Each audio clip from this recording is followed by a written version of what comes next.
Laging may tanong sa isip ko, kung ako ay bagay ba sa'yo.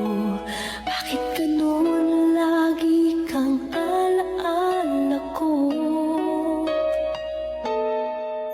Nalalaman ko na di ako ang tinatibok ng puso